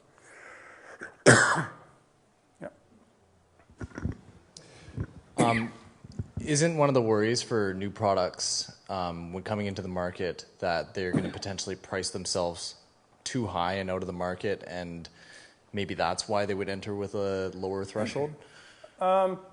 It is possible. But if you're going to be better than everybody else, maybe you don't get a premium, but you have to be in the correct range. We'll get into this in more detail. So there are price constraints, okay? There's a price ceiling above which people will not usually pay. That doesn't apply to housing in Vancouver, okay? It's proving that there's elasticity beyond belief, all right? So it's very different. There's channel, there's competitive pressure. There's all sorts of different things which will give you different sort of, components to it. The example of Apple is the reputation of the seller. The market leader has the ability to charge a premium and make more money than everybody else. That's just the way it works. None of you will be the market leader unless you're selling into a market of about 8 people at the beginning. Okay, you're not big enough. So factors that go into pricing, your objectives, understanding your costs, and then external factors. What's the demand? Is there competition? Are there channel pressures? How does that change over time? How does it evolve? All the different things will be part of it. But you can go in and look at what's your price range. There's a price ceiling, okay? People just don't pay above that for a car. So if we take out the Lamborghinis of the world and stuff, there's really a bit of a range for automobiles, okay? There's a price and there's a floor price for a new car. And if you take different types of them, let's say we'll pick minivans. It's pretty easy to find a range. Okay, that's what works. You come into the marketplace, this is where it is. I got to cover my costs, and you're somewhere in that range.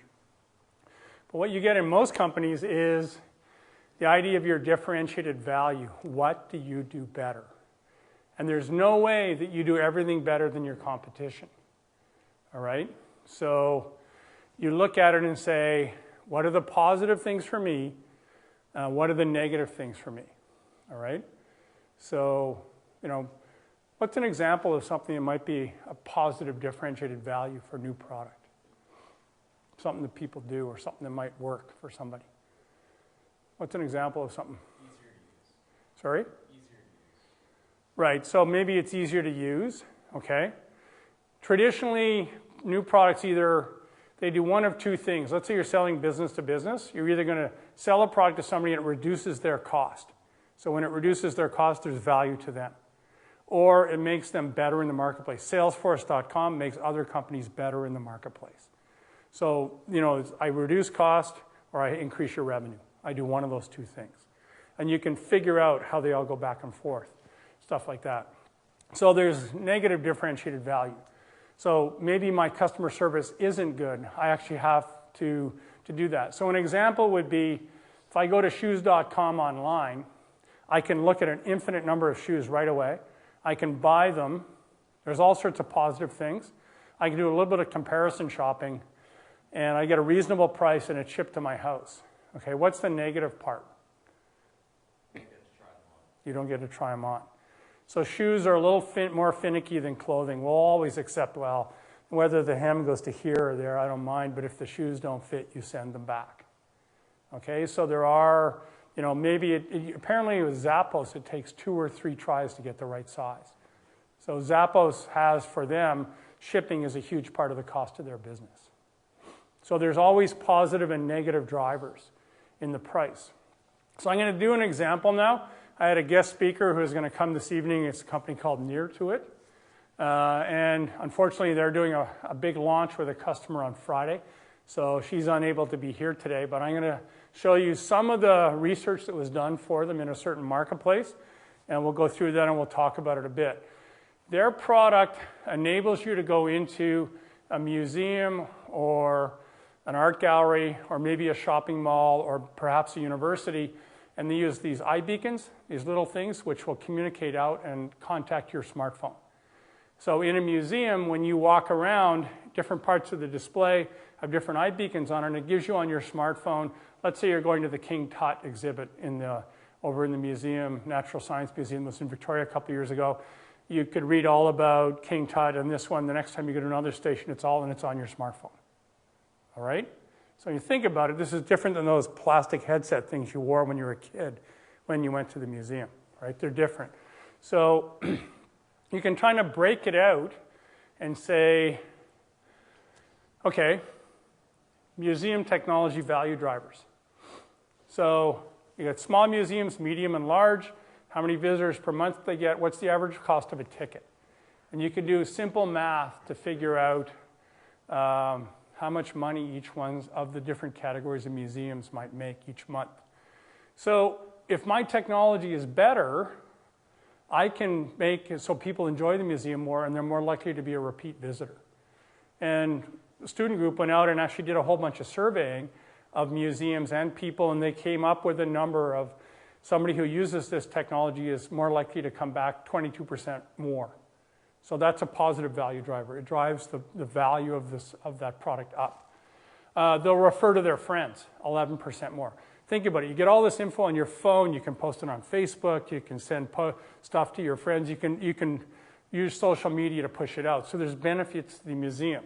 So both of those do that. So when you add it all up, what's the value increase? Okay? So, 15%, 3%. What's the adoption rate? You can come up with a number and say the increase in value for a small museum is about $90 a month to use their system. And as you get larger, more people, all the other things, you get metrics that are like that. All right? Does everybody see the logic behind the model? The idea of trying to find what are the positive things.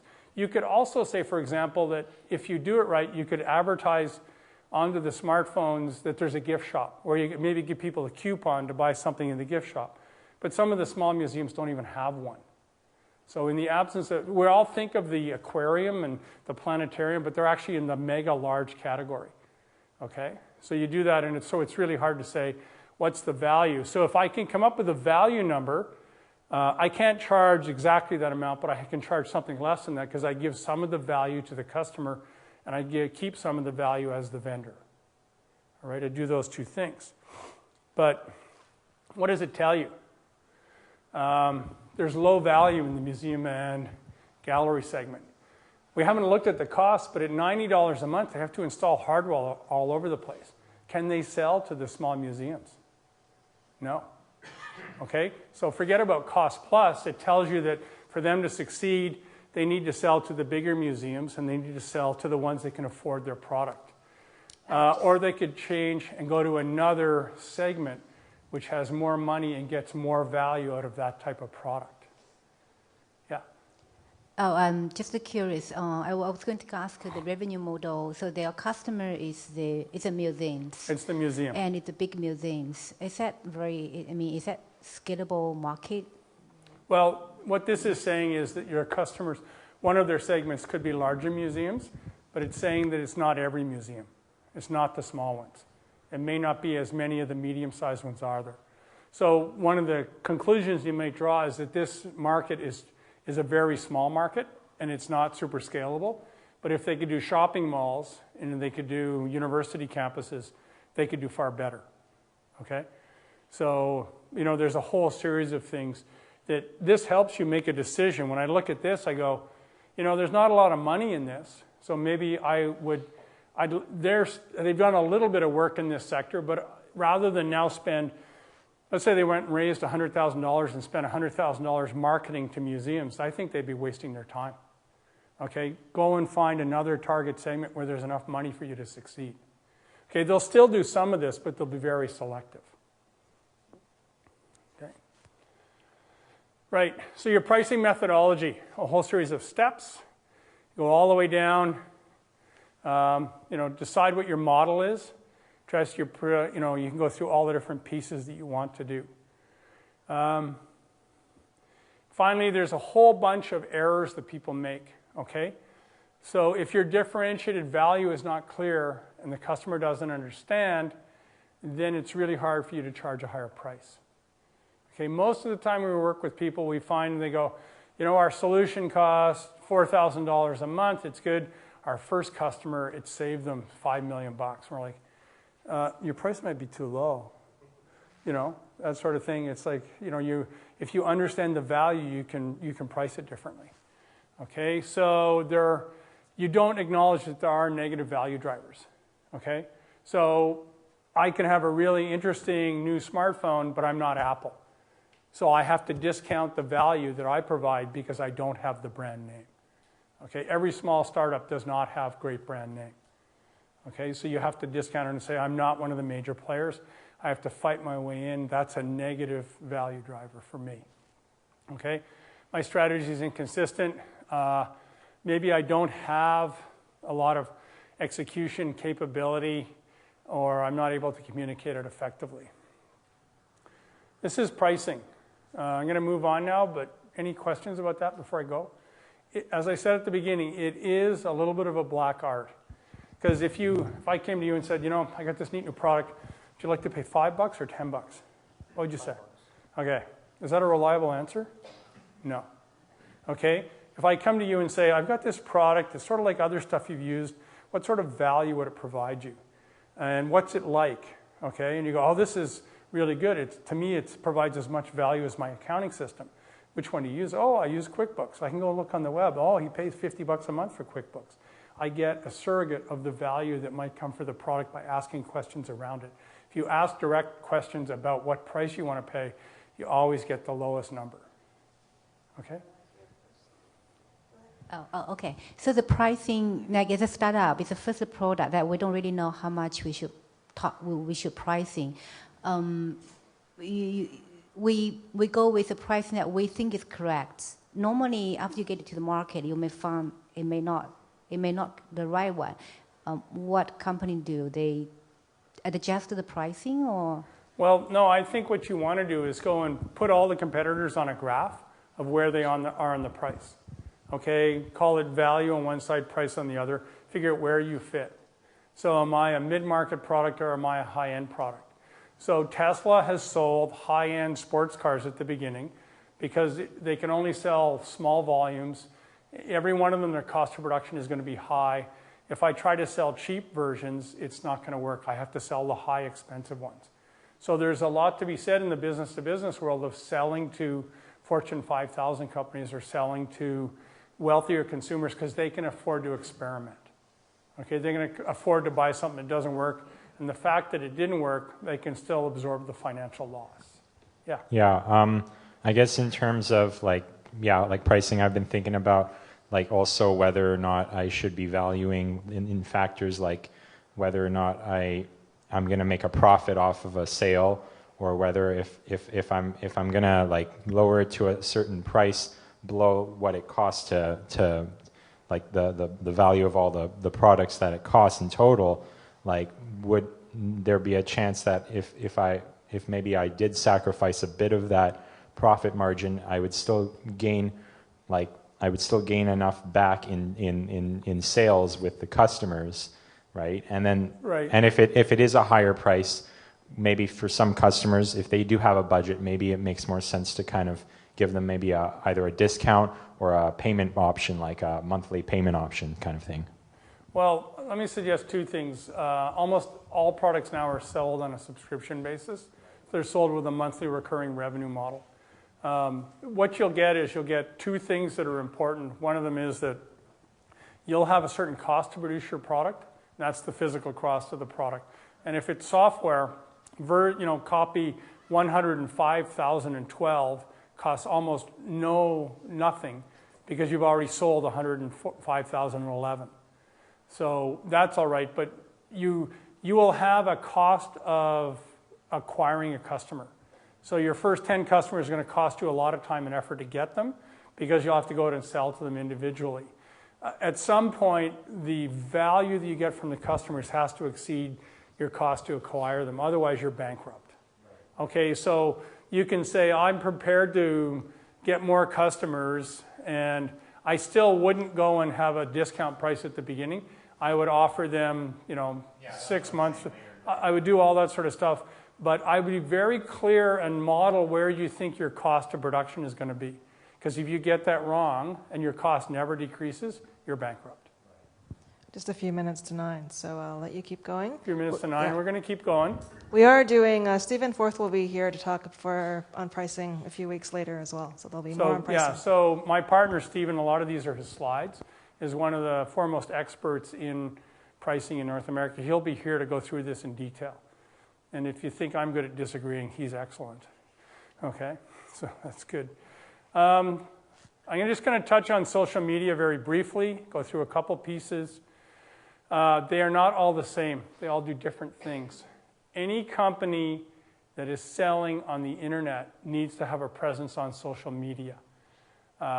So B2B marketers are very aware of social media. They market on them, or they have a presence there, because if you don't have the presence on them, it's like you're isolated and you're all by yourself. So if you cannot find people on social media, then it becomes suspicious. What is this really? If it's a consumer product, you have to be there. Otherwise, people don't look. 20-year-olds don't look on LinkedIn. They look on other places. What's the best currently growing social media channel for business-to-business sales? What's the biggest influencer? Twitter is good. Number one is Instagram. Instagram is good. Facebook wants to be all sorts of stuff, but it isn't there yet. So there's a bunch of stats. All these numbers go up all the time, okay? So you have all sorts of things. Each one of them does different things, and they're not all the same. One of the key things is to figure out which one of these platforms will actually work for you. There are certain things you want to do. I know at the sailing school, we'll advertise on Facebook, and we'll get 10,000 page views or something. Translates into almost no direct sales that I can figure out, but I also know that it costs me almost nothing. Okay, whereas if I want to advertise in the newspaper, it's out there every once in a while. It costs me basically 60 times as much as Facebook ads. If my web traffic goes up, I keep advertising on Facebook, because enough people look, eventually I'll get customers. Okay, that's unscientific, but right now they're disjointed, and when I can integrate them, I can be a lot smarter. Okay, whole bunch of really neat internet tools that you can use. These are in here. A bunch of them watch social media, but they do more. So we'll get into these in a little bit more detail. I'm going to go through the analytics and metrics real quick. And more nowadays, everybody used to say, oh, I'm going to get some social media like it was something new and different. Now it's integrated. It's part of all the stuff you do on the internet. So when I do metrics and analytics, there is a great book by HubSpot. You can find it. It's an ebook. It's called Internet Marketing, the Essential Step-by-Step Guide to Internet Marketing by HubSpot. You can download it for free off their website.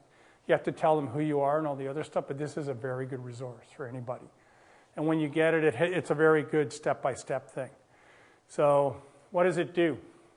They have, a year ago, they had over 160,000 copies. Now I think it's something like over 200,000 people have downloaded this book. It tells you, how do I optimize my website? How do I create content? How do I get visitors to my website and convert them into real leads? Or how do I get rid of the guys who are never going to buy my product or not spend time catering to people who will not purchase from me? How do I nurture them? And finally, how do I look at the data and understand what's going on? Interesting internet tool, but the reality for most of us is that there's a whole series of marketing methods. We call this a marketing round, and you go around it and say, there's a bunch of physical things I can do, and they'll fit certain markets. And there's a bunch of internet things I can do, and again, they're all different. So when I go around this, I think there's a dozen things you could do to market your company. If any of you decide to do more than 4, you're crazy. At the beginning, only do 3 or 4 and do them really well. Okay? And for every industry, there are some specific things that work really, really well. If you're selling to the forestry industry, it's run by a bunch of old guys and old plants, and it's almost like selling to Jurassic Park. Okay? So direct mail works. All right? So it's really old analog industry. Okay? It's like that. Email marketing for the customers you have today to tell them about your next product is the most effective way of communicating with them. Product with companies you've never met before, you can't email them because you don't know who they've never given their email address to you. You used to be able to go buy lists all the time, but you can't do that anymore. But you can do all sorts of different things in terms of SEO, and your web presence is really important nowadays. How many people here have an out-of-date website? Nobody has an out-of-date website. That's great. Good to hear. Because if your website's out of date, you're in big trouble. It's like you're your own KGB disinformation project. Okay, you're trying to take the people who should be buying your product and pushing them away. So, make sure your website's up to date and it accurately reflects what you do. So, one of the key things here is that if you're building a company, you know that a lot of them will turn into a small business, which is absolutely great. You can have that, you can do that. But if you market effectively, it'll grow. You can decide how you want to grow your business. You can decide if you're going to be something that's invested in by angels or VCs. Every single one of them will market via the internet. Nowadays, you have to have an internet marketing strategy, and you have to measure it to understand what's going to happen next. Some neat validation metrics you can use. Pick ones you think are good. Your order size, average time to first order, all sorts of different revenue per salesperson or employee. Okay? So what do you think for a reasonable size 50-person company, what's the average revenue per employee? What do you think? What's the floor for a good quality company in Vancouver?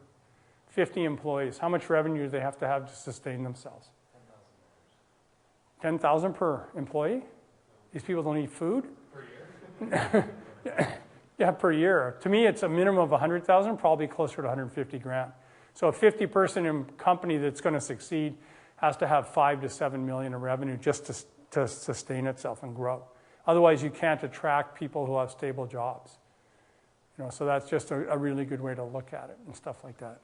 A guy called Dave McClure from 500 Startups. What's called pirate metrics. Why is it called pirate metrics? R, right? Acquisition, activation, referral, retention, and revenue. It's AARRR. Okay, so it's R. You remember it that way. It's got these things that go into it. So I acquire a customer. I use these things. Then I measure, did they actually do something? Okay? Then I retain them. I get to do stuff with this customer. Then there's referrals. They refer new ones to me. And finally, I make money from them. So this slide is in the deck. It's actually really good to look him up. And Kissmetrics is one of the companies like a HubSpot, like a Hootsuite, that provides all sorts of really good tools to help you understand how to go through this. What you're really saying here, and you look at this slide or look at others, is make sure you measure what you're doing. And as long as you're effective at measuring and continually adapt, you will get better data at the end. And it'll tell you more about what to do. I'm not going to go to the website for this, but don't get caught up in what's called vanity metrics. I can get tons and tons of people to come to my website, but if I don't make any money from them, so what? All right? So all sorts of stuff about web traffic doesn't mean anything. All right? But if I have conversion rate and I have a low churn, conversion means I'm turning them into paying customers, and low churn means that they're not disappearing on me, then I'm doing a lot better. Otherwise, I have something, and I think the next page, yeah. Here's an example of a website that's like that. It's one that was around, we're running out of time, so I won't go through it tonight, but a massive amounts of web traffic, totally unrelated to what the website's objective was, but at the same time, a really interesting, cute example. And then just in closing, how do I get metrics? There are 3 really good companies that give you simple metrics packages in addition to Google Analytics, essentially for free when you're starting. And you can find this stuff. So Kissmetrics, which is a company out of Seattle, HubSpot from Boston, and Hootsuite from here in Vancouver. And they help you analyze a whole bunch of your traffic, and they give you tools. And you can go through all the different things that you want to do in order to put it all together. One of the things that they help you do is help you figure out, how do I acquire the customer via the internet? What's my cost? And then what's my value for that customer, the long-term value of the customer? And Stephen and others will get more and more into those metrics when they come along later. Once again, that book, and a couple of really neat books you can read. The one on the right is one of my favorite. It's the Steve Blank, whose video we looked at earlier on. It's called the Startup Owner's Manual. Unbelievably thick, dense. If you have insomnia, it's a phenomenal cure. The one thing I'll say is that the last 5 pages in every chapter have some of the best stuff. So if you're only going to read part of it, read the last part of every chapter. All right, guys? We'll go to questions now or anything else, and thank you very much. Okay.